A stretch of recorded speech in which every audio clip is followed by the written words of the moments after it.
Bonjour à tous, aujourd'hui je vous propose un petit projet à réaliser en attendant Noël avec la collection Dear Santa de Ciao Bella. C'est un projet très facile à réaliser et qui sera un cadeau parfait pour immortaliser les moments joyeux passés en cette occasion. Je vous laisse le découvrir.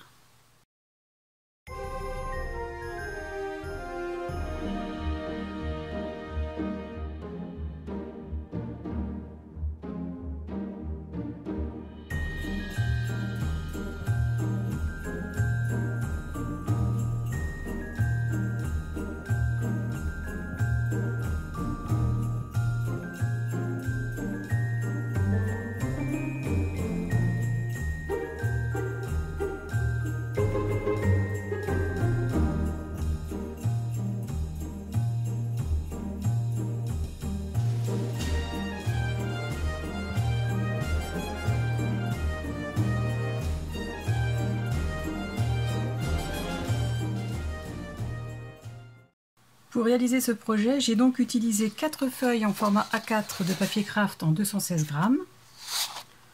J'ai utilisé une collection, donc moi j'ai choisi la collection Dear Santa de la marque Ciao Bella. Alors j'ai pris le format 15-15 avec des découpes, le format 20-20 de la collection initiale, le set créatif en format A4 et le bloc de pattern. Et ensuite, pour mater certaines parties, j'ai choisi de prendre du cardstock Florence de couleur pain en 216 grammes. Sans oublier bien sûr 2 aimants. J'ai coupé une des premières feuilles de papier craft à 20,5 cm dans le sens de la largeur et à 28,5 cm dans le sens de la hauteur. Dans les 28,5 cm, j'ai fait un pli à 14 et à 14,5. Donc à l'aide de ma règle et de mon plioir, je marque les plis.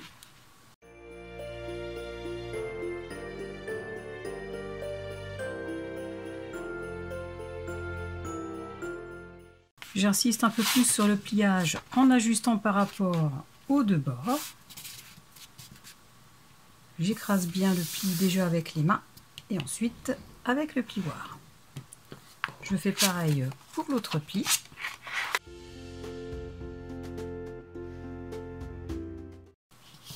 Je le pousse au maximum, je l'ajuste par rapport aux deux bords et j'écrase le pli. Notre base est montée. Ensuite, je prends ma perforatrice d'angle et je vais poinçonner les bords avec le coin le plus petit.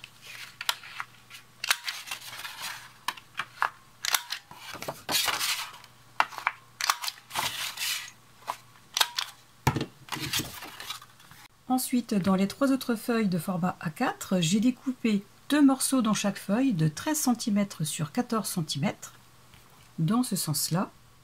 C'est-à-dire que j'ai coupé 13 cm dans le sens de la largeur et j'ai coupé 2 x 14 dans le sens de la longueur.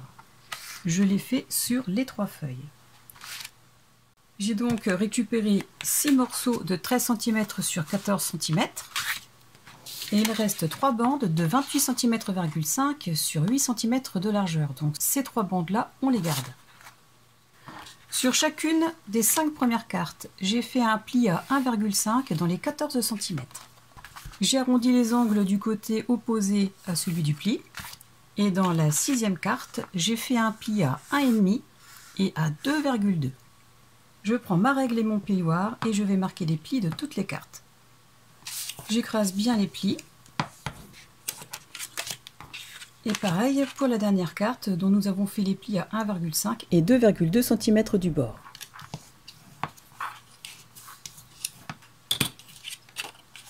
Nos cartes sont prêtes. Je vais reprendre les 5 premières sur lesquelles nous n'avons fait qu'un seul pli. Je vais prendre la mesure à partir du pli à 1,5 cm. Et je fais 2 petites marques légères, une en haut et une en bas. Je fais la même chose sur toutes les cartes.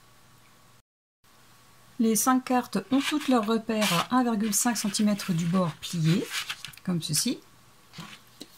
Ensuite, je vais réaliser la cascade dynamique que j'ai déjà faite pour l'album The Search for Atlantis. Je vous mets le lien en haut à droite, ainsi que dans l'album bébé spécial débutant. Pareil, je vous mets le lien en haut à droite, mais aussi dans la description. Donc je prends la dernière carte, je prends la carte précédente, j'en colle le pli.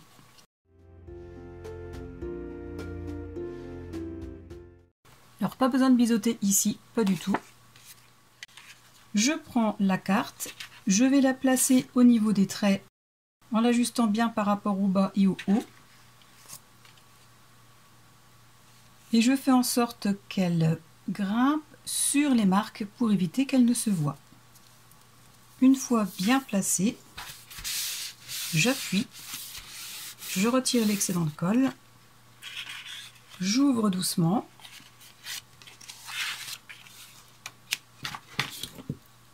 et j'appuie pour faire adhérer. Une fois la première carte collée, je prends la suivante et je procède de la même façon. J'en colle le pli, je la positionne un petit peu en chevauchement avec les deux marques pour éviter qu'elles ne se voient et j'appuie pour faire adhérer. Et je fais la même chose avec les 5 cartes. Voilà ce que ça donne une fois tout assemblé. Donc c'est le genre de cascade que j'adore.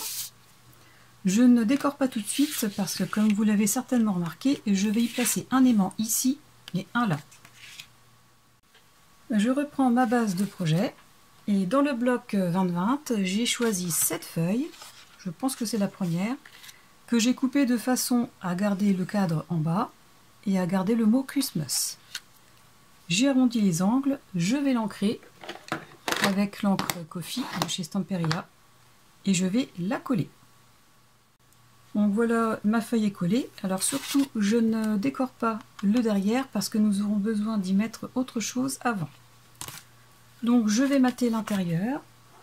Pour ce faire, dans le bloc 30-30 de pattern, j'ai choisi cette feuille. Je vais faire des repères de façon à laisser un liseré d'1 ou 2 mm de chaque côté, comme ceci, mais aussi en haut et en bas par rapport au pli. Je fais les marques et je fais la même chose pour les deux côtés. Les deux morceaux sont coupés aux bonnes mesures. Je vais arrondir les angles des côtés respectifs, donc pour celui-ci en haut et pour celui-ci en bas. Et je vais les ancrer. Donc nos deux papiers sont prêts. Je les mets de côté et je reprends la cascade dynamique.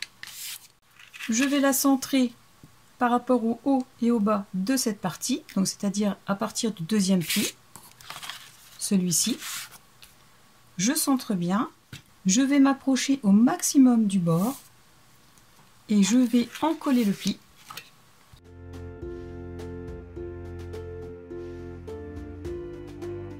Je retire les excédents s'il y en a. Je fais en sorte de rester bien aligné par rapport au haut et au bas. Je maintiens ce côté, je rabats le pli, je vérifie bien. Pour moi, ça me semble bon, donc je peux commencer à appuyer.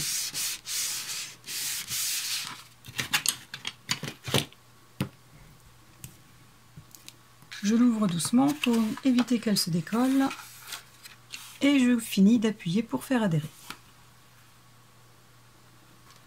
Cette première partie est donc collée à la structure. Je prends la deuxième partie qui fait office de fermoir. Et comme pour l'autre, je vais donc poser le pli au maximum sur le bord gauche. Je vais l'ajuster par rapport à l'autre partie. Alors j'ai eu un petit souci avec mon téléphone qui n'a pas enregistré la séquence.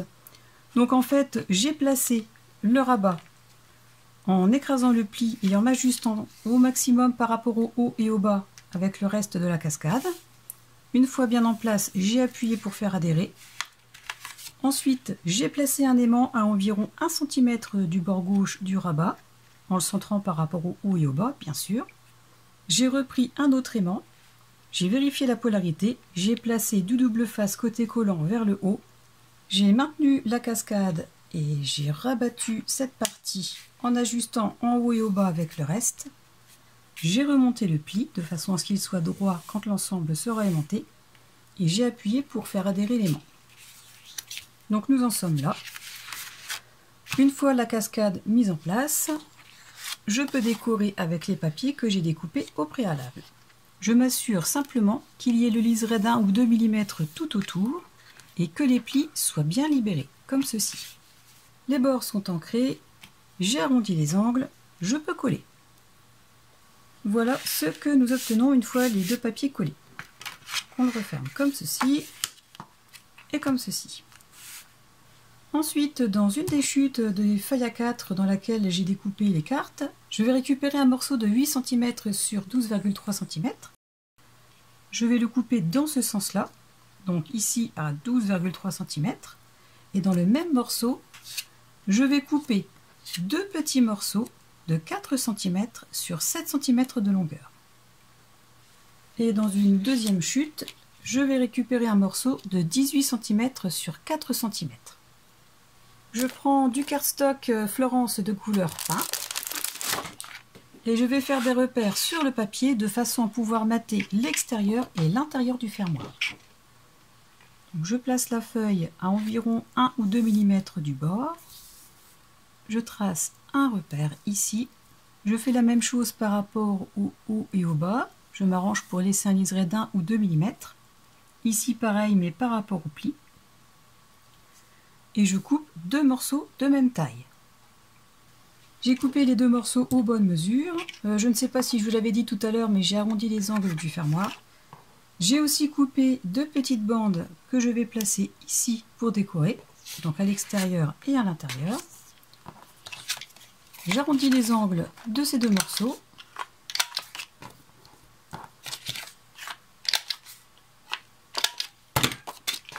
Et je vais les coller donc de ce côté comme ceci. Et de l'autre côté, pareil. Le fermoir est complètement maté, je le décorerai par la suite. Je vais donc placer le fermoir. Je retourne le projet. Et je vais centrer le pli par rapport à la gauche et à la droite. Il suffira de le placer à 6,5 cm par rapport à la droite et à 6,5 cm par rapport à la gauche. 6,5 cm plus ou moins. J'ai encollé le pli et lissé un peu la colle. Je retourne le projet comme ceci. Je l'ouvre. Je place l'intérieur du pli comme ceci au niveau des repères. J'appuie doucement. Je retourne le projet. J'ouvre la cascade et je vérifie que le pli soit bien libéré. Donc ici, je peux retirer encore 1 mm et on voit apparaître un petit liseré. Donc là, c'est bon. Je peux appuyer pour faire adhérer.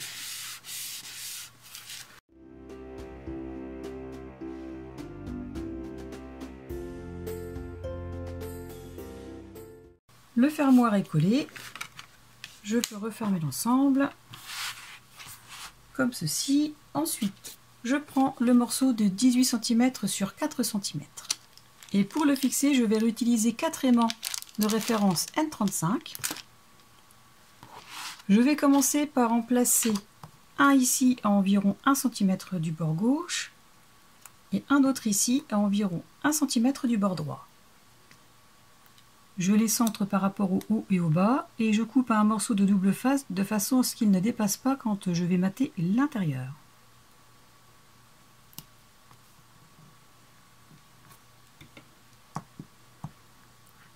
Je fais la même chose avec ce côté. Je le place à environ 1 cm du bord, je le centre par rapport au bas et au haut et je le fixe avec du double face. Une fois fait, je vais mater ce côté avec du cardstock de couleur pain.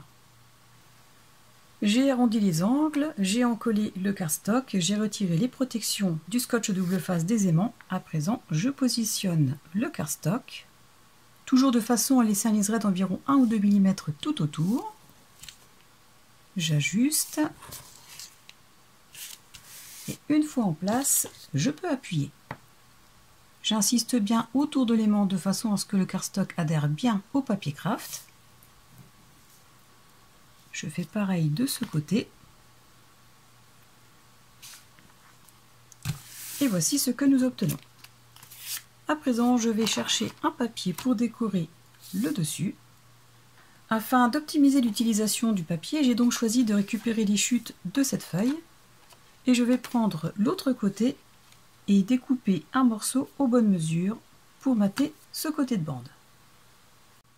Le papier est coupé aux bonnes mesures, j'ai arrondi les angles, je vais l'ancrer et le coller. La bande est matée des deux côtés. À présent, je vais placer les deux aimants. Donc je reprends du scotch double face.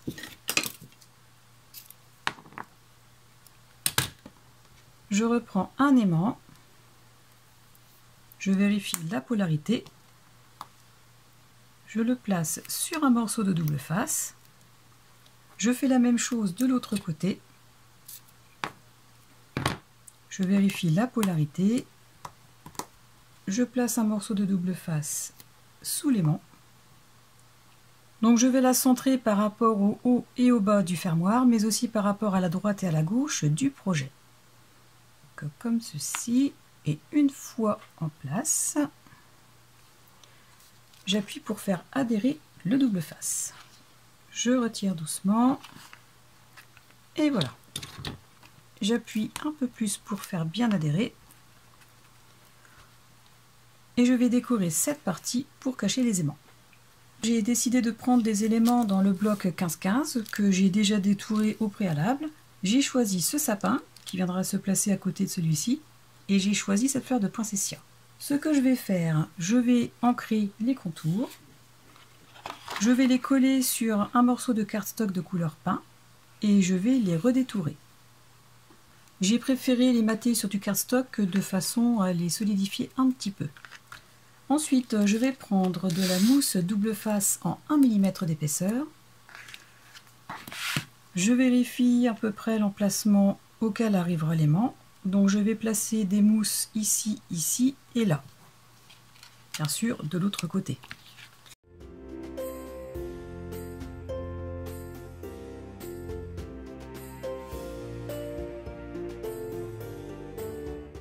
Voilà. Je vérifie si l'aimant n'est pas gêné, c'est parfait. Je vais rajouter un petit morceau au niveau de l'étoile.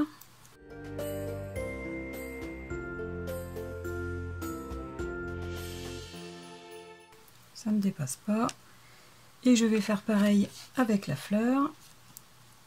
Donc je vais en mettre ici, ici et là.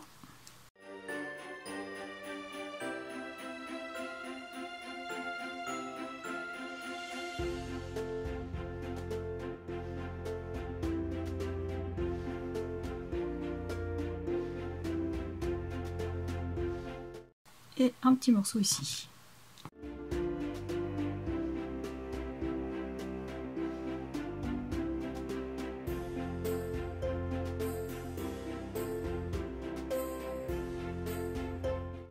Voilà, l'aimant n'est pas gêné, ça va cacher aussi cette partie. Donc je retire les protections.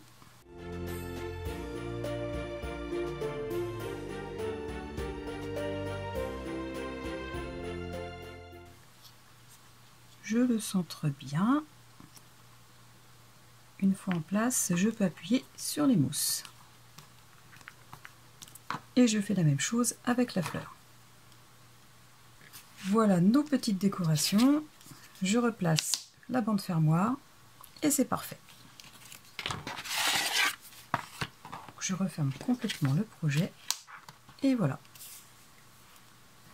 Dans la chute de cette première partie, j'ai découpé deux petites bandes de 3 mm que je vais coller pour la première ici. Et pour la seconde, à l'intérieur. Voilà ce que ça donne une fois les deux petites bandes collées. Ensuite, pour décorer le fond, j'ai décidé de reprendre un morceau de cardstock de couleur pain.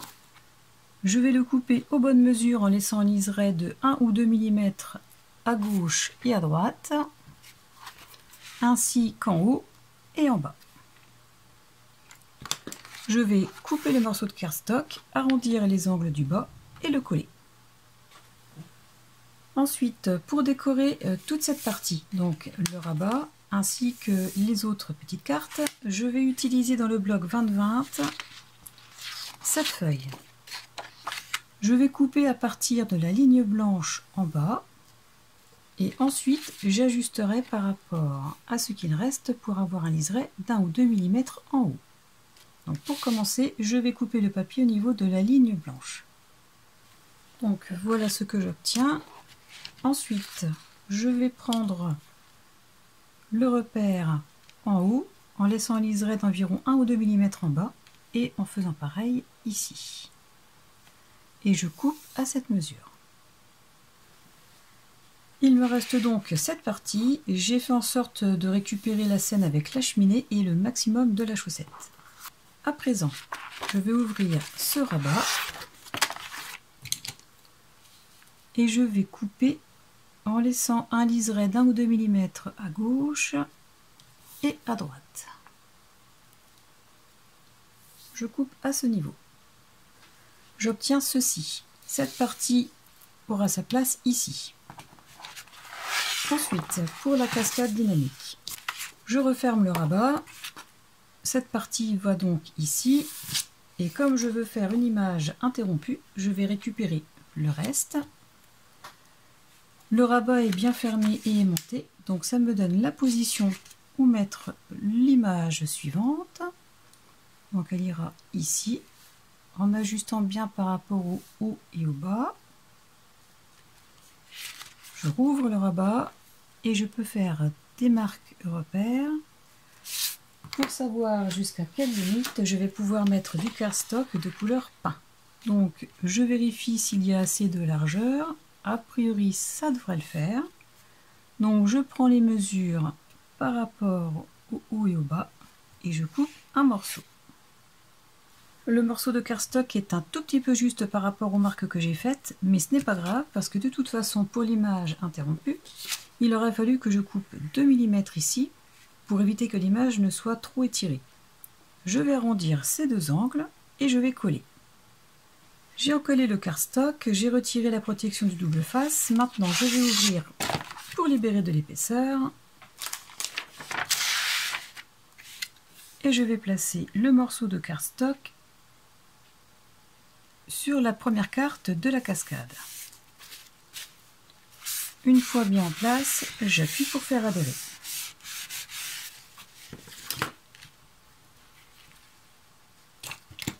Ensuite, je prends mon morceau d'image, je le place tout contre le morceau de cardstock et je fais des repères à environ 1 ou 2 mm du pli de cette carte.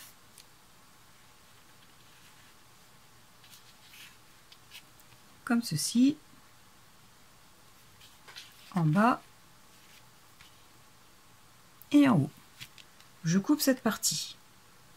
J'ai ancré les bords et je vais la coller ici. Pour la suite, je reprends mon morceau et je retire 1 ou 2 mm de l'image.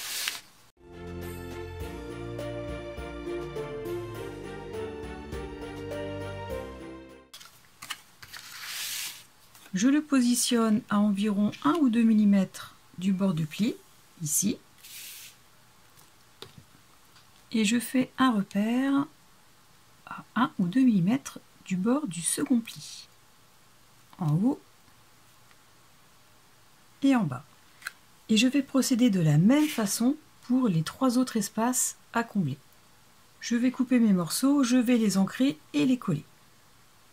Ensuite, pour l'intérieur, pour cacher les pattes de collage, je vais reprendre un morceau de cardstock de couleur pain. Je vais couper des morceaux de 1,3 cm que je collerai à ras du pli jusqu'à 1 mm du pli suivant. Voici ce que l'on obtient quand toutes les bandes sont collées. Donc de ce côté-là, nous avons l'image interrompue et de l'autre côté, les petites bandes pour cacher les plis. Ensuite, pour mater ce rabat, je reprends un cardstock Florence de couleur pain et je vais la couper à la bonne mesure.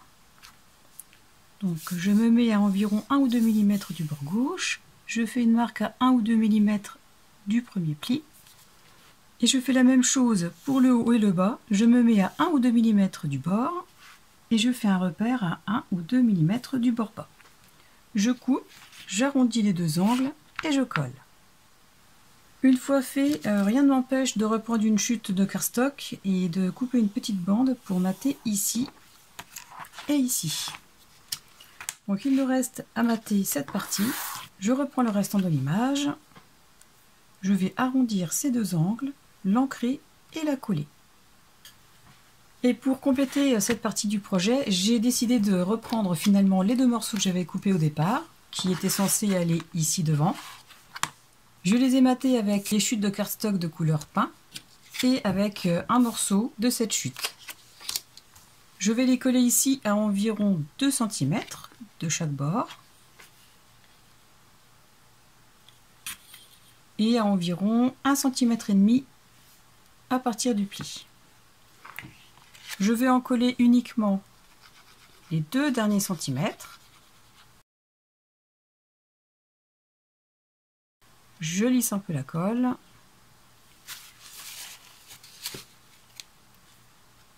Je les place donc à environ 2 cm du bord et 1,5 cm du bas.